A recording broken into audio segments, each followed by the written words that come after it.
semua. Jadi kali ini kita akan membahas soal tentang SKB sosial. Oke, kita ke soal pertama. Untuk meningkatkan kesejahteraan sosial dan pemenuhan hak lanjut usia, pemerintah pusat dan pemerintah daerah didorong untuk mengembangkan kawasan ramah lanjut usia yang perumahannya diatur melalui A. Undang-Undang Nomor 13 Tahun 98, B. Peraturan Menteri Sosial Nomor 20 Tahun 2015, C. Peraturan Menteri Sosial Nomor 4 Tahun 2017, D. Peraturan Menteri Nomor 43 Tahun 2004, dan E. Peraturan Pemerintah Nomor 39 Tahun 2012. Jawabannya adalah C, yaitu nomor 4 tahun 2017.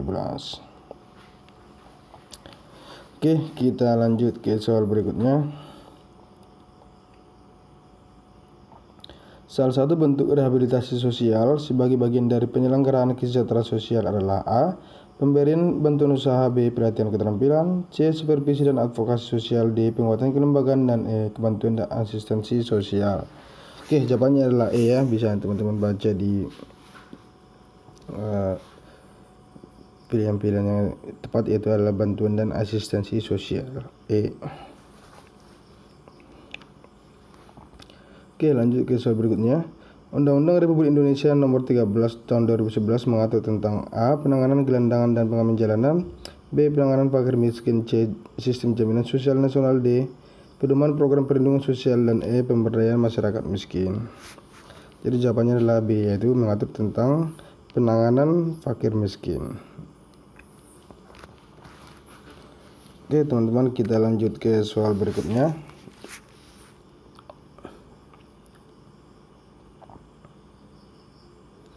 Jaminan hari tua diselenggarakan secara nasional berdasarkan prinsip A. Asuransi sosial, B. Asuransi sosial atau prinsip ekuitas, C. Asuransi sosial atau tabungan wajib, D. Asuransi sosial atau tabungan sukarela, dan E. Prinsip ekuitas atau gabungan wajib. Jadi jawabannya adalah C, yaitu asuransi sosial atau tabungan wajib. Oke, kita lanjut ke soal berikutnya.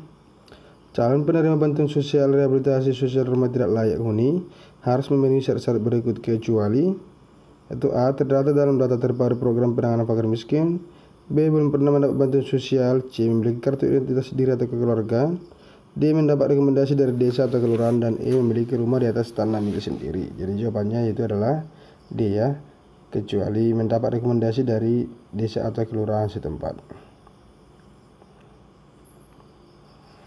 Untuk A sampai E, A, B, C, dan E itu semua ada di pilihannya ya teman-teman ya. Oke, kita lanjut ke soal berikutnya. Untuk dapat diangkat menjadi anggota Dewan Jaminan Sosial Nasional, seseorang setidaknya harus berusia A. 35 tahun, B. 40 tahun, C. 45 tahun, D. 50 tahun, dan E. 60 tahun. Jadi jawabannya adalah B, yaitu sekurang-kurangnya 40 tahun.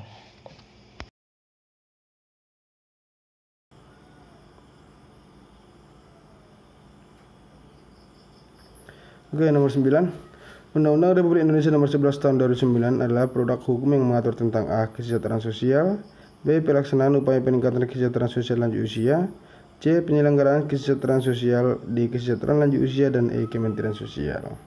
Jadi jawabannya adalah A ya. Undang-Undang Republik Indonesia Nomor 11 Tahun 2009 berisi tentang kesejahteraan sosial.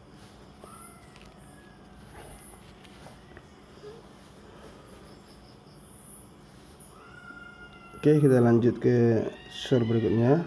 Perlindungan sosial dimaksudkan untuk mencegah dan menangani risiko dari guncangan dan kerentanan sosial seseorang, keluarga, kelompok, dan masyarakat agar kelangsungan hidupnya dapat dipenuhi sesuai dengan A. Hak dan kewajiban sebagai warga negara, B. Aturan setempat yang berlaku, C. Kearifan lokal masyarakat, D. Norma dasar masyarakat, dan E. Kebutuhan dasar minimal.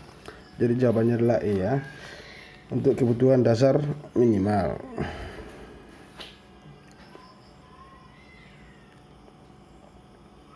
Oke, kita lanjut ke soal berikutnya.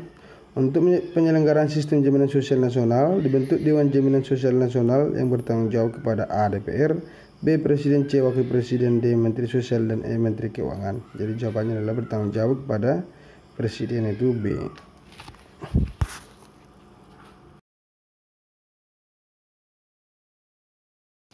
Oke, kita lanjut ke soal selanjutnya.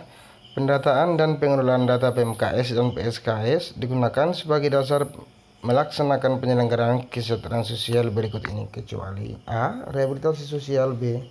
jaminan sosial, C. pemberdayaan sosial, D. perlindungan sosial, dan E. kemandirian sosial.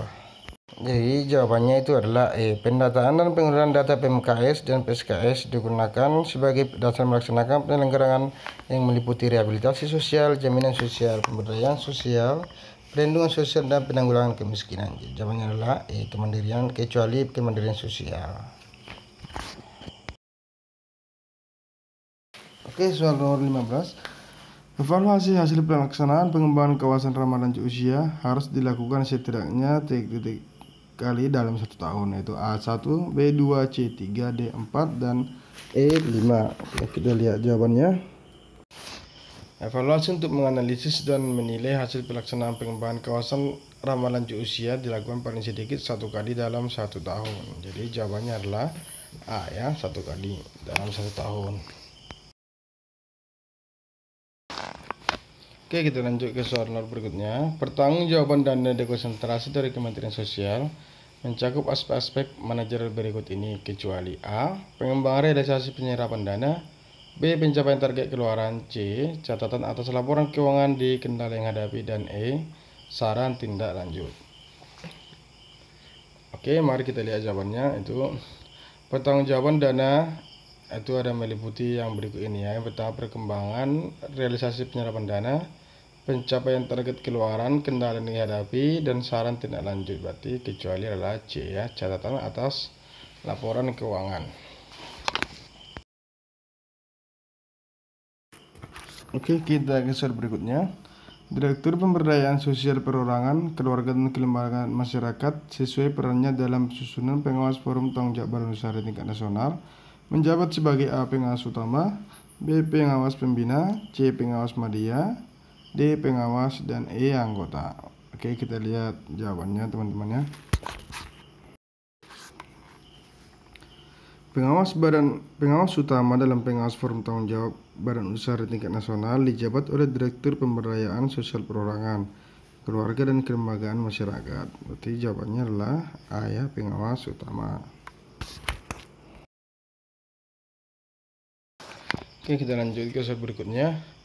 PKH Akses adalah program pemberian bantuan sosial dengan pengondisian secara khusus untuk meningkatkan aksesibilitas keluarga miskin dan rentan terhadap layanan sosial dasar yang berada di A.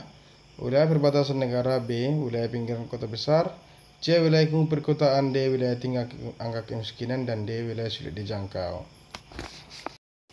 Oke, mari kita lihat jawabannya. Itu PKH Akses adalah program pemberian bantuan sosial dengan pengondisian secara khusus untuk meningkatkan aksesibilitas keluarga miskin dan rentan terhadap layanan sosial dasar yang berada di wilayah sulit dijangkau. Jadi jawabannya adalah E ya, yang wilayah sulit dijangkau.